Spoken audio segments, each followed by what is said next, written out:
Hola, mi nombre es Gonzalo Alonso y les voy a estar explicando la función archivos de texto. Como dice la descripción, dice, toma el texto de tres archivos, divide las palabras candidatas a utilizar en un diccionario cuyo valor es una lista de tres elementos, donde cada uno representa la cantidad de veces que está repetida la palabra en cada texto. ¿Qué significa esto? Que la clave de nuestro diccionario van a ser las palabras candidatas, todas las palabras candidatas, y el valor va a ser una lista de tres posiciones, donde en cada posición va a estar la cantidad de veces que está repetida la palabra en cada texto. Bueno, explicando un poco el código, tenemos las palabras candidatas vacías, que es donde se van a asignar las palabras candidatas, y la parte del diccionario, que es lo que acabo de mencionar, ¿no? Entonces se abre el primer texto, cuentos TXT, a modo de lectura, se filtran las palabras candidatas con la función filtrar cuentos, y se agregan a la lista del que sería el valor de nuestro diccionario, y nos indica la cantidad de veces que está repetida. Y lo mismo con los otros dos textos, ¿no? Después se abre el de la araña negra, tomo 1, se repite lo mismo que se hizo con el primer texto, y lo mismo con el de las mil noches y una noche.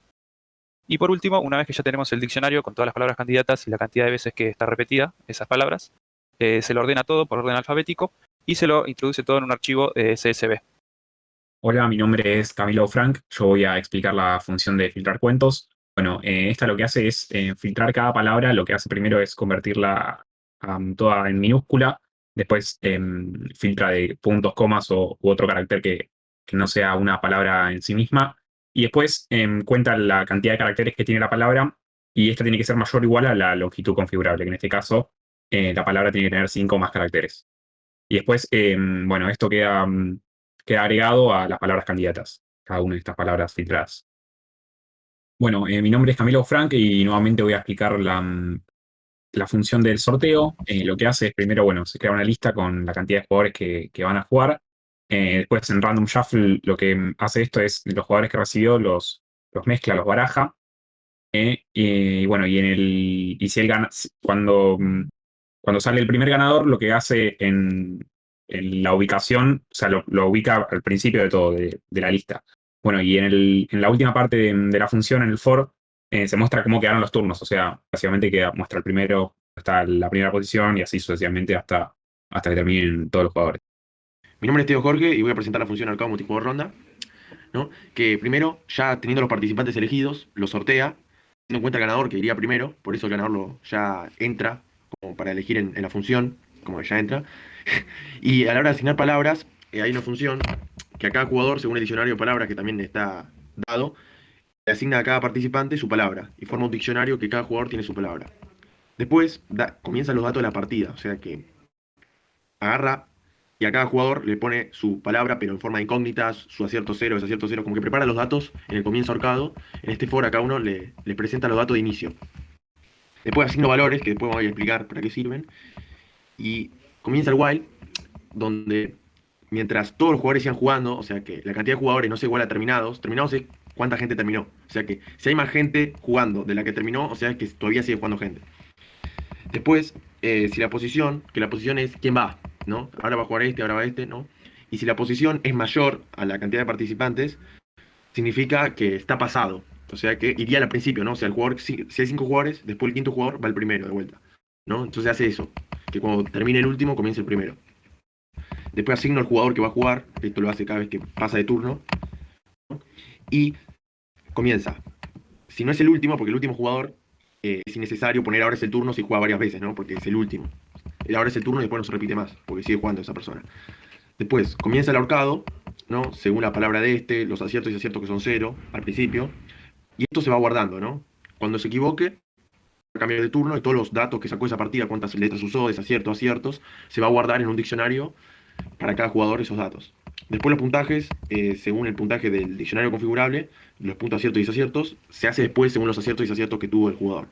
Si se ve si hay un último jugador, que eso es importante, o sea que si la cantidad de jugadores es una menos, los terminados son uno menos que la cantidad de jugadores total, significa que está jugando el último, ¿no? El último jugador. Entonces te indica, es el último jugador, que eso lo vamos a ver porque después acá, si es el último, no vamos a poner cambio de turno varias veces. O sea, si va fulanito, por ejemplo, si pierde, no va a poner cambio de turno fulanito. Pierde, cambio de turno fulanito, no, porque es el último, sigue jugando. ¿No? Por eso acá, si es el último, que no escriba si hay un cambio de turno. ¿No? Ahora, dentro del cambio de turno, o sea, si el veredicto no es cambio de turno, en verdad, lo que hace es ver si ganó o perdió, ¿no? Si el veredicto ganó, Entonces, si no hay ningún ganador, se le asigna el puntaje de adivinar primero la palabra. Después, asigna, como hubo un ganador, va sumando cada vez que hay un ganador, para tener en cuenta cuántos ganadores hubo, que son los que acertaron la palabra, y también asigna un dato de si acertó la palabra o no en ese diccionario de datos. Y también ve cuántos le suma terminados, porque si no hay un cambio de turno es que alguien perdió, ganó, terminó. Listo, está fuera porque ganó, porque perdió.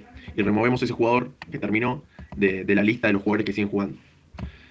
Y el posición +1 significa que si hubo un cambio de turno, que siga yendo la lista, ya que si yo borro un jugador que está en la posición 3, por ejemplo, el que está en la 4 va a ser la 3. O sea, no necesito sumar una posición, porque el que viene ya va a ocupar la posición de ese. Después saliendo de ese igual, ¿no? Porque va a jugar un jugador u otro, ya terminando todos, los jugadores ya han terminado. Si los ganadores son 0, todos, o sea, no hubo ganadores, se les resta a todos el punto resta gana programa, que eso está en el diccionario de configuración. Ya a todos se les resta el puntaje porque ninguno saltó. Después ordeno todo ese diccionario en una lista para ordenarlo según puntaje, para mostrar quién fue el primero, el segundo, el tercero de esa ronda. Agarra, lo ordena según la posición de puntaje, y bueno, y después lo va mostrando, muestra el ganador que va a ser el primero de ese ordenamiento por puntaje, y bueno, y te muestra todo al final, y crea un nuevo diccionario borrando el anterior, con los datos necesarios para guardar, o sea, el puntaje, desaciertos, aciertos, palabras acertadas. Y entonces al final devuelve quién fue el ganador, que eso va a ser importante por si juegan de vuelta para el sorteo, y va a devolver este diccionario con los archivos de puntaje, desaciertos, aciertos, palabras acertadas, para la información total cuando termine todas las rondas que se jueguen. Y eso es la función. Bueno, mi nombre es Agustín de la Rosa y ahora vamos a explicar rápido qué es la función lector CSV, que lo que hace es un lector que se nos dio en clase para realizar los cortes de control, que lo que hace es que si la línea es igual al fin de archivo, que el fin de archivo es un espacio en blanco, o sea, cuando termina el CSV, ya dé por hecho la palabra que sea igual a eso, y entonces en el while se puede romper dentro del código donde se use el corte de control. Así es como funcionan. O si no, en línea se separa y de ahí tenemos los valores que necesitamos para agarrar. Lo que hice yo es separar en dos funciones, o sea, en dos lectores hice. Lector CSV donde solo me devuelva una palabra porque esta me devuelve estos valores, todos separados. Por ejemplo, en ASAN me devuelve ASAN como 0001 separado así por línea. Cuando lo voy a usar depende en cada función. Y después en el lector configuración, que sería la misma estructura, lo que hice es separar en estadística y en valor, porque en configuración CSV está tanto su estadística como su valor, entonces con la misma estructura de corte de control, mientras eso no sea igual a fin de archivo, lo separo y me lo devuelve. Una vez explicados ya los lectores, vamos a ver para qué se usan los lectores en este caso con los cortes de control. Dentro de la función configurable, lo que nosotros hacemos es, tenemos tres diccionarios, uno vacío que es el que vamos a cargar con los datos que leemos del CSV, unos valores configurados predeterminados en caso de que el CSV esté roto, digamos, o sea, le falta o un dato o una estadística. Si le falta algo o se lee mal, ya nos carga directo unos valores predeterminados y después le avisamos al usuario. Entonces lo que hacemos es, con un corte de control with open, usamos lector configuración que nos devuelva estadística y valor. Y después, mientras la estadística no esté en blanco, vamos a hacer que el diccionario configurable, la llave estadística, nos devuelva ese valor y ahí ya tenemos nuestro diccionario. Y también le avisamos al omisión configuración con la clave estadística, le decimos que fue dado por configuración. Y ahí, bueno, volvemos a llamar esto para que el while se repita hasta que while se rompa y termine el corte de control.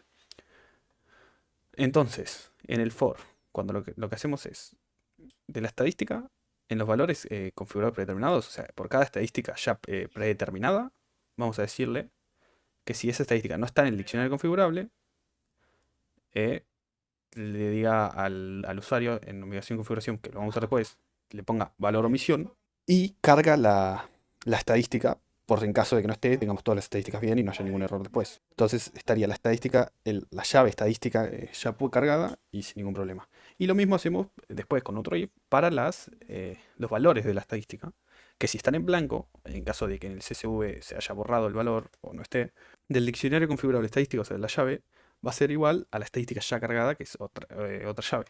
Y ahí cargamos omisión. Entonces después, con esos valores de omisión y configuración, lo que hacemos es un print, obviamente por cada estadística, que sea valor de asignación, y hacemos print estadística, tanto fue asignada por asignación, que asignación es, como dije antes, o tanto hubo omisión o configuración. Entonces queda cada uno marcado ya para todos los valores en un print